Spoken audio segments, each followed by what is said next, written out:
Hello and welcome to Unshakable with Human Design. I'm your host, Nicole Lano, and I am here with a friend, someone that I've wanted to have on the show for a long time. She is a remarkable woman. She is honestly, when you hear her story, you'll be blown away. Everybody is, because it is this, it is a real story, a survivor story that has a happy ending.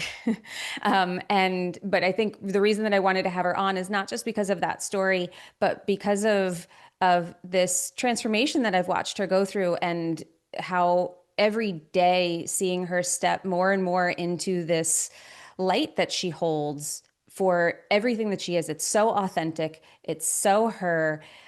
What she helps women do as far as writing their stories and memorializing their story, kind of owning it. I can't think of anybody who's doing that better that I'm aware of, that I'm in contact with, to actually being that example of of really holding that light of owning your story and owning who you are. And she's someone I've talked about on this show before, because you're one of those famous cases, Jess, of having thought you were a Manny Gen, Yep. and you discovered that you were I unveiled Yes. I dropped a bomb on you, and I was like, you're actually a projector. And it was such a funny thing, and I loved how you really embraced it, and not hmm everybody does. hmm You were just like, what if I accepted this as true? What would happen? What would that do? Yeah. And it's not just it's not just the human design thing. It's what I saw you go through after you, and I'm not giving human design the credit for this, but hmm since I met you, I have watched you just step into like the bigness of what a Yeah. projector can be. And I think that that's something that's a misconception too, is that Yeah. projectors are like these, like, they're meek or leaning back. And it's like, Mhm. not at all. Mhm. Yeah. The big Yeah. energy. Yeah. And I've just seen you do that. And now with this new book that you have coming out, How to Survive Survival, a guide to turning life's hardest moments into meaningful contribution for the world. I saw that and I was like, now's the time to have you on the show. I really want you to talk about this journey that you've been on, and to share your story. And when you hear her story, you're going to be like, oh wow, because there's really nothing like it. But I actually think it's so much more interesting after that, Mhm. what you've been through. So, and what you've grown into and what you're helping people do. So, Mhm. Jessica Buchanan, welcome to the show. Thank you. It's so great to be here. Yes, I mean, human design has very much changed my approach to how I view myself and how I show up in my professional life and my personal life. I was joking before, I take a lot more naps now, and I feel okay about that. Because projectors need to rest, and that also makes me feel better when I kick my snoring husband out of bed and say, look, projectors need their own space to sleep to restore their energy, you know? And so I use it maybe in some ways as a bit of an excuse. But at the same time, I think the thing learning about being a projector for me that was so significant was that oftentimes we're guides. Mhm. And so I'm a teacher by profession, and which is really where I guess that interesting part of my story begins. You know, I have many ways in which I label myself. I'm a wife, I'm a mother, I'm an entrepreneur, a CEO, a teacher, but I'm also a kidnapping survivor. And so, 2011, I was working for an NGO, an international NGO in Somalia. My husband and I met in Nairobi, Kenya a few years before that when I was teaching in an international school. And his organization had moved him up to Somalia in northern Somalia to be based to do development work, humanitarian work. And, you know, teachers always find work. They always land on their feet. So I quit my teaching job and moved up there with him. And sure enough, started working for the UN, started doing work for the Ministry of Education and Armed Violence Reduction, which is not something I knew much about until I started learning. And and started traveling all over East Africa, teaching conflict management strategies, mine risk education, firearm safety, just community safety in general in these very interesting cultures, not these nomadic societies. A lot of them were low literacy or no literacy. And so my job was to use my teaching skills to basically teach these people who are living on the fringes, right? How to stay safe. They're living in areas that are still inundated with landmines or unexploded ordnances. Little kids would be getting hurt, and so that was my job, is to make those messages accessible in terms of keeping them safe. So it felt like very gratifying. It felt very fulfilling. It was hard. And I was far away from home, but I really felt like I'm a very purpose-driven person. I'm guessing that that has something to do with being a projector as well. And and it was great until it wasn't, which in 2011, October 2011, I was sent by my organization down to the southern part of Somalia to go do a staff training with my colleague. And I was only supposed to be there for 3 days, made it to the third day. We were leaving the training and our vehicle was overtaken by armed gunmen. We were subsequently driven out into the desert where we were forced to participate in a mock execution. And then we were held for 93 days for a $45 million ransom demand. And we were kept outside in deplorable conditions. We were starved. We were beaten. We lived outside the entire time. It was horrendous. Sometimes I talk about this a lot. I tell this story a lot. And of course, as time goes on, you start to forget. And my husband and I were watching a show last night on Netflix called Hostage. And he was like, are you sure you want to watch this? And I said, yeah, I think it's fine. It's fine. And I don't want to be a spoiler, but there was a great moment where some of the hostages were, rescued essentially. And we were laying in bed and we both just grabbed each other's hands and held on to each other because it was like, even after all this time, those just like watching some stupid show, like it still feels very much like, oh, I know exactly the relief that those people are feeling right now. And so 93 days by order of President Obama, SEAL Team 6, our U.S. Most elite military force, parachuted into the desert in the middle of the night and successfully rescued me and my colleague Paul. And then I like to say, like, that's where the second part of my survival story begins because I had no idea. And I just don't know if it's that we don't talk about it enough, or maybe we just don't have enough. I don't know if we don't have enough research about it, but there is really this space of survival that happens for those of us. And we've all experienced trauma to some extent. But for many of us, if you've experienced a death or the loss of a dream or a job or what you fill in the blank, none of us escapes the human experience unscathed. It's that space where you feel like you should be over this by now, and you're not because you're still surviving, but you're not surviving the trauma anymore. You're surviving survival. And that has been, wow, that's been the longest journey of my life. And that's what this book is about. This next book is about. So talk to me a little bit about that, about surviving survival. So you're rescued by SEAL Team 6. Everybody thinks that like, oh, great, now I don't think anyone thinks you just go on with your life. Sure. But, there's a huge gap in time between that. Um, what what inspired you to write this book? Because you wrote a book about your story of being a kidnapping survivor and what that was like, and the whole story of everything that you just told us. Yes. You've been a touring speaker.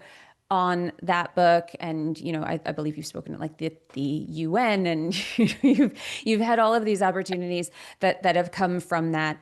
But why? And you help other. Is it exclusively women that you work with for writing? Right now, we are starting to branch out, but right now, just women. Yep.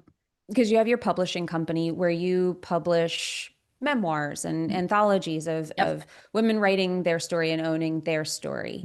Mhm. Does that feel like one chapter in itself of you having to own that story? Like you wrote the book, did you feel like you owned it after that? Or was there so much more work that you didn't even realize was needing to be lived or worked through Yeah. after? I think Impossible Odds, while it's considered a memoir, I would consider it more so just an account of what happened. Hmm. And so I think in the like immediate aftermath, it was a very high profile media event. Of course, you have Obama involved and you've got SEAL Team 6. They're the same SEALs that Yeah. killed Osama bin Laden, Hmm. so very high profile. And so I don't think I knew which story to tell. I Hmm. didn't know what was my story. I was telling the story that I thought everybody wanted to hear. And so I had to work through this like damsel in distress narrative because Hmm. absolutely I was in distress, but it took me a really long time to understand that there can be more than one hero in a story. And the classic like narrative, the hero's journey only really teaches us to write one in, but what I think I've been able to do is write and two and three and four and five because there are a lot of heroes involved in my story, thank God, right? Because teamwork makes the dream work. And my situation is the ultimate teamwork. I wouldn't be here if that weren't true. um I think for me and what I have found and really what this next book is about, which this will be my fifth book because I've written many or been the lead author of several anthologies in between. But what I've really tried to unpack and articulate is that when we experience something really hard, there's often a loss of identity. And then there is, along with that, the loss of purpose or a perceived loss. And so when I came back from the desert, 150,000% happy to be alive, grateful to be reunited with my family and my husband. I didn't know who I was anymore. Hmm. I didn't know what I could do, what I was qualified to do. My particular situation came with a loss of my job. I was no longer able to go and continue doing what I had worked so hard to get there.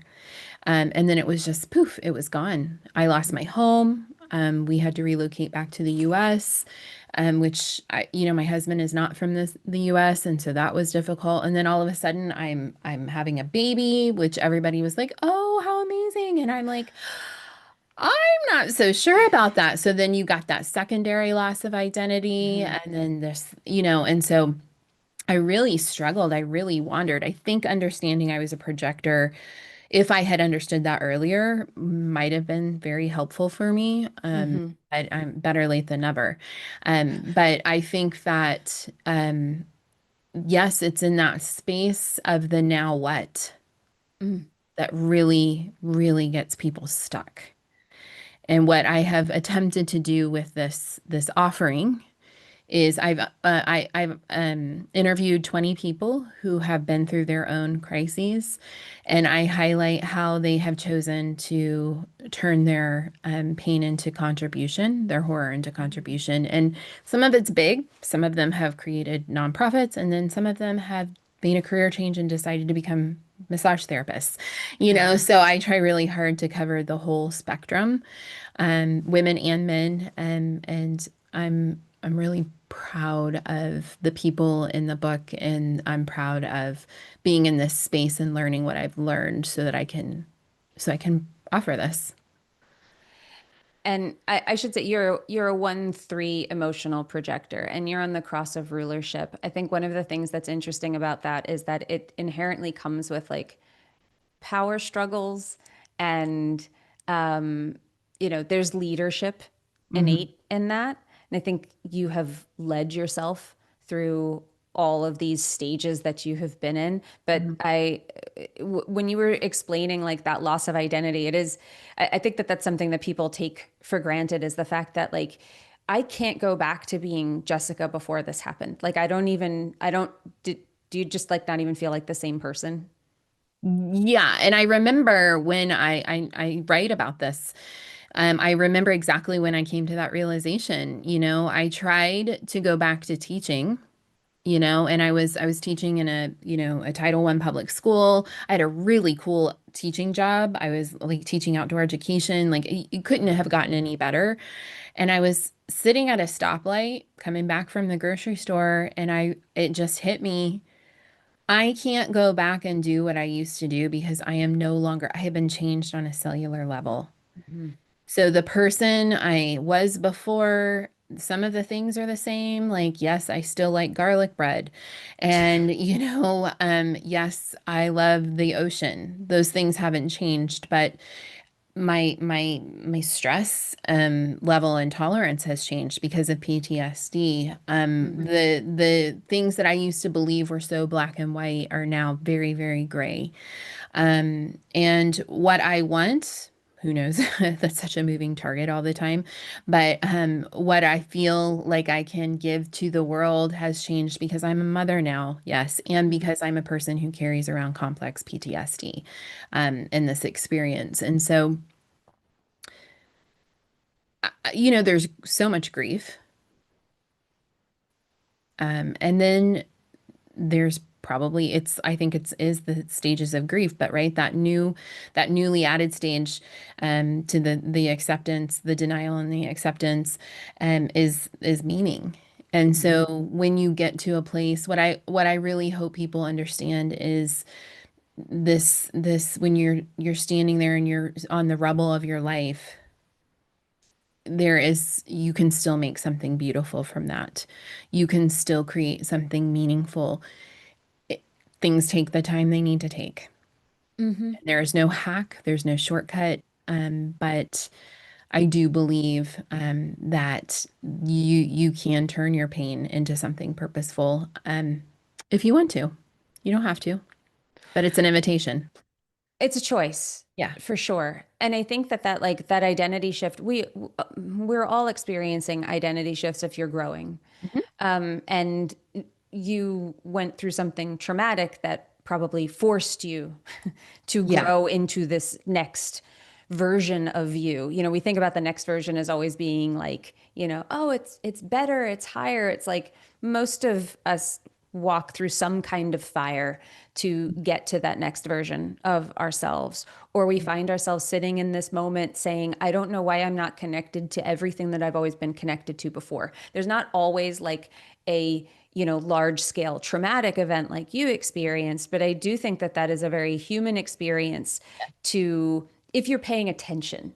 I think some Yes. of us are so busy and we compartmentalize and we avoid and detach, Yep. so we don't feel those things. Like, I'll just stay busy, I'll just keep going, Yeah. I'll just be. And then like your husband cheats on you or something happens Yeah. and you're like, oh wait.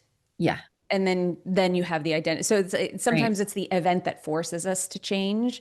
Well, isn't it all? I mean, I was just talking to my sister about this. Like, why is it always the big stuff that forces us to make these changes that we probably should or wanted to make, but we wait until it's like really major.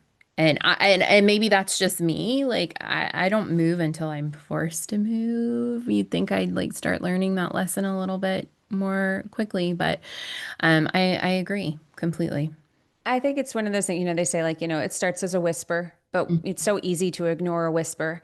For And then sure. it becomes a knock, and Yeah. then it becomes banging, and then eventually it kicks the door down. It's your choice when you answer the call. Yeah. And, some of them will require more courage to make a choice that maybe you don't think. Why do we wait? I think it's because sometimes we're so scared of making the wrong decision Yeah. or making the change. What if we choose wrong? And I Right. think that's one of the things that people look to human design for. And I think that's one of the things that I hope to correct in the thinking, which is that human design doesn't guarantee that nothing will ever be uncomfortable in your life again. Yeah. In fact, it's probably going to drive you into discomfort because Right. it's going to take you away from what you always felt was safe Hmm. or your regular mode of operation, and it's going to drive you to something else. Now, something Yeah. else might be better. It might not look better right away, or it Yeah. might cause some things to fall apart Hmm. because you changed course. And I think that that's probably why we don't listen to the whispers, why we don't change sooner is because we're afraid of things falling apart. Don't rock the boat. You Yeah. know, the devil I know. Yep. Absolutely. And I think too, like, we're afraid to trust ourselves, Hmm. right? Because we've been conditioned for generations to not to listen to the voice of reason or, practicalities or, more pragmatic or logical. And sometimes those whispers are not logical or pragmatic at all. Exactly. And so, what has human design helped you with, outside of napping, which I'm very happy that you're doing because it's I not know an I'm excuse, it's gonna a go need. take a nap. I'm gonna go take a nap after this. Prescribed naps. But what else has human design allowed you to do? Has it allowed you to trust yourself? Because at least from the outside looking, and I know that you and I have kept in touch, but we're not like talking all the time or anything like that. But from the outside looking in, it looks like you are trusting yourself Mhm. more. But what how has it changed you from your perspective, or what has it shifted for you? Yeah. I think like from a really practical perspective, professionally, I don't feel like I have to force things anymore, Mm, which has been very liberating. And I've been practicing a lot, so I've lost that, or it'll resurface every once in a while, but I don't feel like I have to make things happen.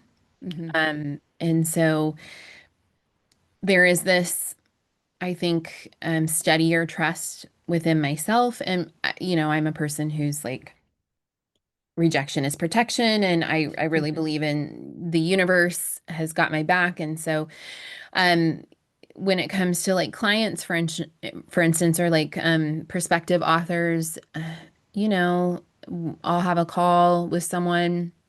Maybe they'll be very interested in working with us. Um, And then for whatever reason, a lot of times it's just about resources. They decide that, or you don't hear from people. And I don't know if you Yeah, deal with this, but you get all the time. ghosted or whatever. Maybe I'll follow up once. And then I don't hear from people and I'm like, that's okay. Like, Mhm. I don't need to like chase people down if it's not my issue. Bless and release. Yeah. And the same thing with clients who can be a little sticky. I can tell Mm, like from the very beginning before we even sign a contract if it's going to be a problem. And I'm like, I just feel much more secure in saying, I don't think that this is a good fit. And I'm not worried about the loss of income or, the whatever else could happen. I just trust that all I have to do is show up, put our offerings out there, put our work out there, show up, be on podcast interviews, tell my story, and then I really do feel, and I hope I haven't misinterpreted this, but I really do feel like it's such an easier way for me to operate. it should be. It should Yeah. be, particularly for projectors. What I think so pleasantly surprised me about you and the way that you took to this, because you just really were like, you're like, I'm a Manny Gen. I'm like, no, you're not. You're a projector, and you were like, that blows my mind, but okay. Hmm. And you seemed to slip into like. You got rid of the podcast that you were on. You Yeah. cut a bunch of things. Like you were like, this is, it seemed like you took it as permission to cut the fluff. A What 100%. I was doing all kinds of things that I didn't want to be doing because I felt like I had to be forcing things.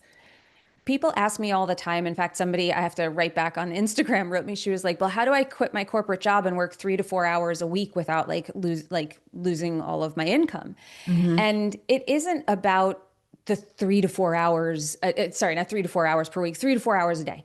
Hmm. It isn't I was about like, yeah, how do you do that? how do I not work at all? Yeah. No, but like the 3 to 4 hours a day, it isn't so much about like clocking that. It's about looking at your life and saying, what isn't necessary that I have made feel like I have to do, but Hmm. that's really because of somebody else's model, not because I really feel like this is what Right. I'm supposed to be doing. Yeah. And you did that without really much prompting. You were Hmm. like, yes, I got rid of the podcast. I remember you sent me a voicemail. You were like, I just wanted you to know this is amazing. So I Yes. just got rid of this. I got rid of this. I'm only doing this. I'm just doing the publishing. Like I'm just doing the Yep. books. That's what I want to be. And to me, that Yes. was like, that's what you wanted to be recognized for. Like, Yeah. this is who I am. And that's the most important thing for a projector is like, who do I want people to see me as? And then Hmm. if I'm just that thing, that projection gets Hmm. super strong. Hmm. Hmm. And you're like, I'm a survivor. This is my story, and I can help you tell your story. And it's like that gets to be like a super strong tractor beam. Right. When you're scattered and fragmented, that diminishes, and you work Yes. harder to get everything. Did you Yes. find that more of the right people were finding you Oh, when? 100%. I mean, I think too, like after all of that, I did just start showing up and telling my story, particularly on social media, Instagram, and everything just blew up. Like it Yeah. was, my ordeal happened really before Instagram, but and then it was so cool because all I had to do was just show up, tell my story, or if I had a thought on my mind or an anecdote or whatever, and then all these women started finding me. And one of our offerings is we work with a cohort of women once a year, and we walk them through the memoir writing process as a group, and we pick a theme and everybody writes, and so it's a really cool offering. But like, how do you reach 20 women at a time for to fill these spots? And it was just like all you said was like, you just have to keep showing up as your Mhm. authentic self. Now the problem is if you don't know who your authentic self is, and that's a lot of hard work. That's a lot of digging deep. And I think I had done a lot of that work, and I was primed and ready to just show up because I finally knew who I was. I knew what I wanted to say. Um, and it, like you said, like it's growth. It's evolving, and so it's always changing. And so who I was, 2 years ago, I'm different. And now I'm starting to dream about other things. And Mhm. and I'm it's super exciting. Instead of like overwhelming and making me afraid and exhausted, I'm like, oh, I can show up as that, you know? Yeah, and from your lips to God's ears or to every listener's ears, that what you said about you had done the work, you knew who you were, you done you had to, you were Yeah. forced to. Yeah. We've covered this. You had Right. to do that work. So what that created for you was like when human design comes in and tells you you just have to show up as who you are and be the lighthouse, Yes. go step into the spotlight, own it, and claim your space. You were Right. like, oh, I can do that. I know who Yeah. I am. I know what space I want to claim. I'm going to get rid of everything else. So, I think that some people expect human design to be this magic, like silver bullet, and it can be when you've done a lot of other work. For me, I had Right. done a lot of work. So human design kind of clicked things into place. Yeah. I hadn't done as much work as you did at the time that I found it. I was still sort of finding a lot of that, but it Mhm. allowed me to find it. But a Yeah. lot of people won't go through that work, or they're disappointed when it doesn't happen instantly. Yeah. And really the big differentiating factor right there is the work. Have you Right. done it already and you're coming in at, one of the last chapters of the book and we're just closing it out and shifting you into like the third act? Hmm. Or are you coming in questioning a lot and you have some soul searching to do before you can ground into these things? And human design can help you do that, but it still might take you some time Yeah. to find that alignment. So, like, I'm curious, how often do people come to you that are in that state that they still need to do some of the work? Oh, often, Yeah. very often. Yeah. because they're questioning a lot. It depends on the stage that they are at, but I get a lot of people who are things haven't worked and things have been really hard and they've struggled and they're looking for human design to be kind of that framework that helps them get their footing. And I tell them, I'm like, if you do the work, I promise you that it can provide that for you. Yeah. But if you haven't if you're not willing to do the work, then I don't want to take your money uh, Right. Because because this it's isn't going to required. work. Because Yeah. it's required. It's sort of Yeah. like I want to write a book, and it's like, well, will you write? Yes. It's a path that you walk. Exactly. You know, Yeah. um, Yeah. and so I tell everybody where can they find out more about this new book that you have coming out? It comes out in October, right? Is it Yep. October 27th? Is that the Yep. date? So Absolutely. October 27th. And then you also have ways if someone listening is an aspiring writer and they're Yep. looking to be published, you also help women get published and Absolutely. Yep. publish books. So tell them about those two ways and of connecting with you. Sure. So you can always find out more about my story and what I'm up to at jessbuchanan.com. And then soulspeakpress.com is our website for our publishing company. We're a non-traditional publishing company for women who've been through something. Now they know something and they want to teach us something.